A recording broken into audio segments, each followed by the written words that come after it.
Aray ko. Pero ako po, hindi Ano po yung injection na parang anesthesia 3 times? Tapos ako po, sa text po ako, sa BBM po ako sumisigaw, ouch, ouch, ko. Pero sa ano, Ginagawa yun, nagawa mo kung may health presenting ka. para may libangan din. Yes, Dad. Actually, ako pa ngayon na nagkaroon. So, Hindi nyo ba? Yes, hindi ko talaga. Nakakaloka naman to. Kasi iba Tapos, na talaga yung circumcised ngayon, unlike yung sa amin dati. ay, ano ba different? Ay, sa amin kasi, kung tawagin talaga is pukpok. Oh. So, walang anesthesia at all. Why did you choose to make it first? Siya ipa-circumcise? Kasi if you're given that option, Actually, doktor yung nag-decide. Unlike yung yung test ko pwede, his birth, talagang pinuli na siya. Okay. Kaya, bakit parang may nakita yata ng 14 grade sa niya. Oh. So sabi yan, maybe dati pagdating na 12, 30 ka.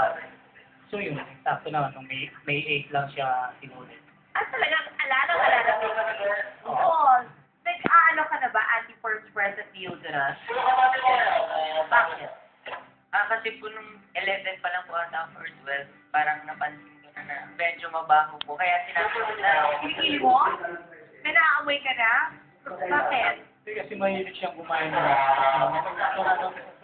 can you smell? Tinanyan niya pa talaga sa face ko eh. Oh, ang naamoy mo? Maasim. May konting asim nga, sabi ko. So, sinadjust ng video niya, sabi ng page niya na, ganito, daddy, you should buy, Milko. Asa doon kayo nag-start? Bongga. Iyon, Nash, wala ang dad mo. So, sinong, sumama sa'yo? Hinatid lang po ako ni Mami kasi butakot din po siya. Siya po yung takot.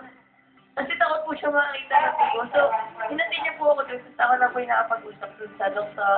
Kala? Opo. Huwag ka mature mo, ha? O, tapos? Tapos po, naisipan ko magdala ng iPad kasi para hindi nga po, para mawala po yung issue ko Para siya hindi ka distracted. Siyempre, di ba kasi, meron mga bata who are smaller, faster, and there are those who are left behind. And for those na hindi tumapangkad sa fast, it becomes an issue. At reassurance ang pwede ibigay ng mga magulang.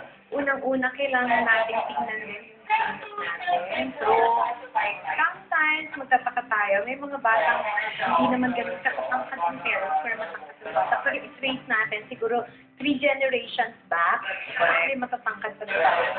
Pero, di ba, yung technology natin yan, we can always discuss our media. Kasi tingnan kayo until yes, 21, under sa media. Yes, totoo yun. Okay, so, because natuli na, because nagbabra na, pagbalik natin, ang pag-uusapan natin talaga about yung mga maagang nabubuntis, yung mga ganyan. Hindi. No, kasi di ba, it's something that you really have to talk about with your parents. Kasi hindi pwedeng sabi-sabi or napanood sa internet. Kapag usapan natin yun, lalo na with the parents, at what age do you start discussing puppy love and everything that goes with that? So pagbabalik yan ng Christmas.